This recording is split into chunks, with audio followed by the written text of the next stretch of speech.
I'm being told we're not quite finished with this yet. As much as I'd like to be. A teacher who expects patience from his students must also be patient. Well, it's kind of difficult to argue with that. These aren't always things you're going to like to hear. Quite often.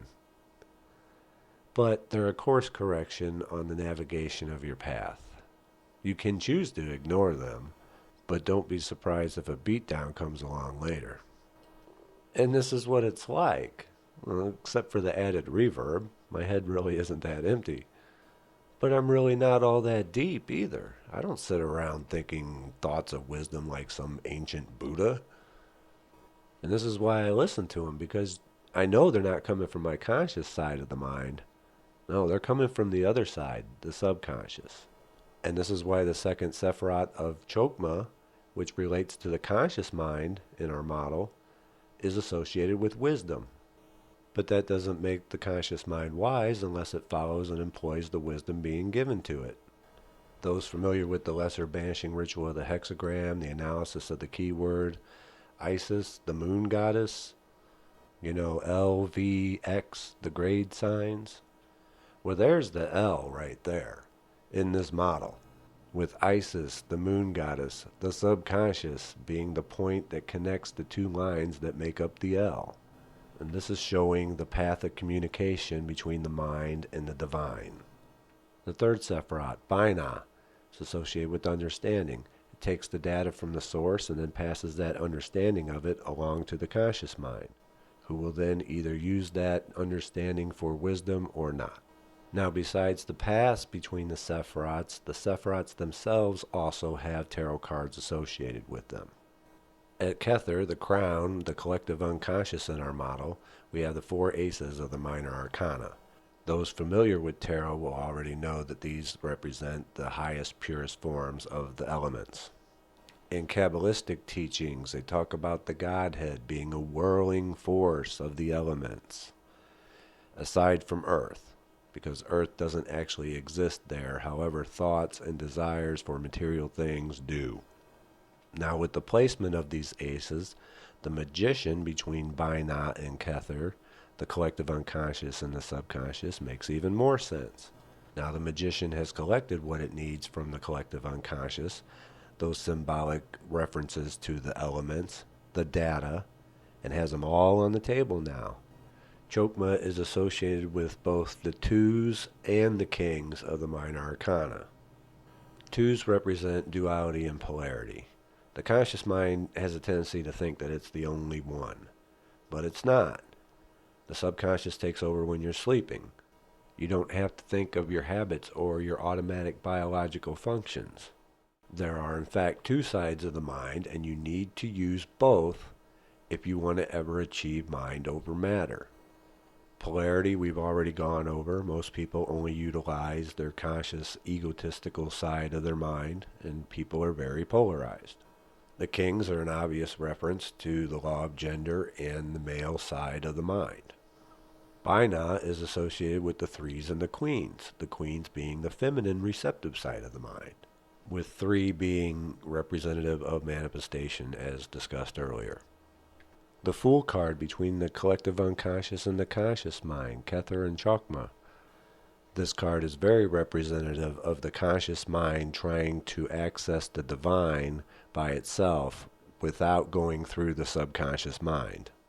The Fool, looking up, thinks he has the link to the divine, yet the divine sun is behind him. He's going the wrong way, and he's about to lead his follower, the little dog, off the cliff with him. The conscious, analytical mind cannot access the divine on its own. Yet there's a whole lot of religious fools out there. And you see it all the time, where the conscious mind will try to project its own personality onto the divine.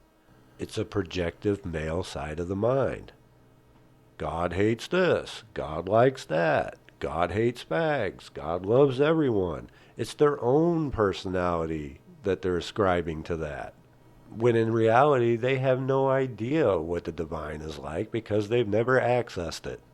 And if they had, they probably wouldn't use the word God, because there are many, many, many gods. So when people reference God, I usually ask them which one. Many, many gods, but only one creator of all, which I can only describe as the battery that the terminals connect to complete the circuit, the great electrical circuit for life. It's not a man sitting on a cloud. It's more of a creative force generator, which to my knowledge no one's been allowed to have direct communication or look upon the face of. The closest you're going to get is probably the archangels Michael and Metatron. Now I don't want to get too sidetracked here, but just understand that you don't have to believe in the divine to utilize this. Even if we take away in the model the collective unconscious at the top, your subconscious is still hooked up to that, whether you know it or not. So you don't have to believe in the divine for this to work for you. It has its definite advantages, though, if you do, which we'll go over later. But conscious belief isn't required. It's what the subconscious believes that matters anyway. It's very easy for the conscious mind to not believe in the divine from the path of the fool, as it has no direct access to it. So you might want to save your reservations for that until you get this part of the model working for you. After you combine the conscious with the subconscious and you establish communication between those two, then you can make up your entire mind and not just that half on whether or not you believe in the divine. Some other details on the High Priestess card. She sits between the pillars. The Tree of Life is actually in that card behind her. She's sitting in front of it, exactly centered. The moon, however, at her feet is now moved over towards Yakin, the positive, the side that the conscious mind resides on.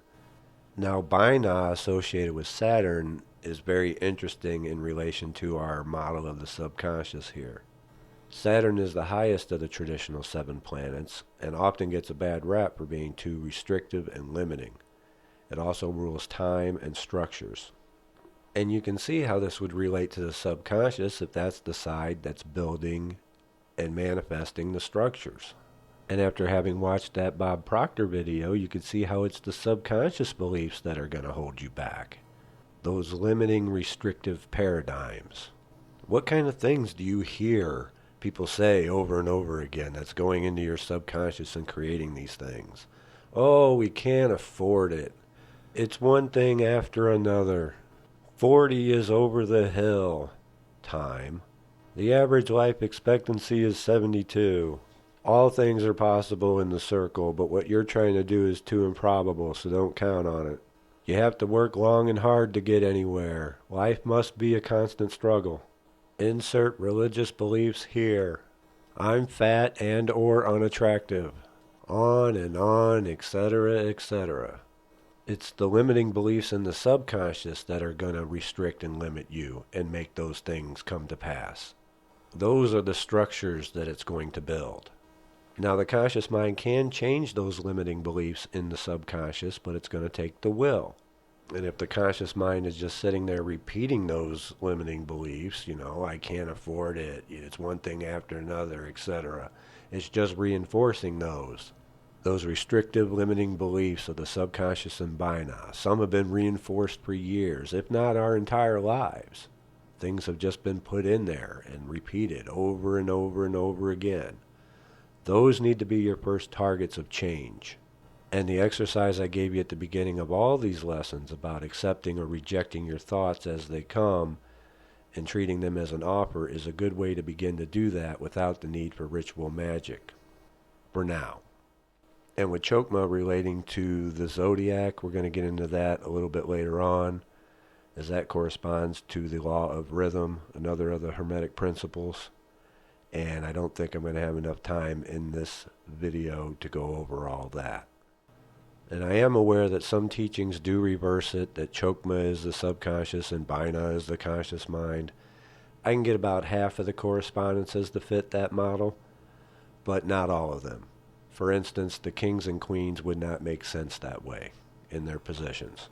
You use whichever you feel more comfortable with. I'm going to be using this.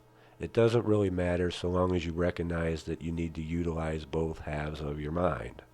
And I think that's about it to finish this particular lesson. See you soon.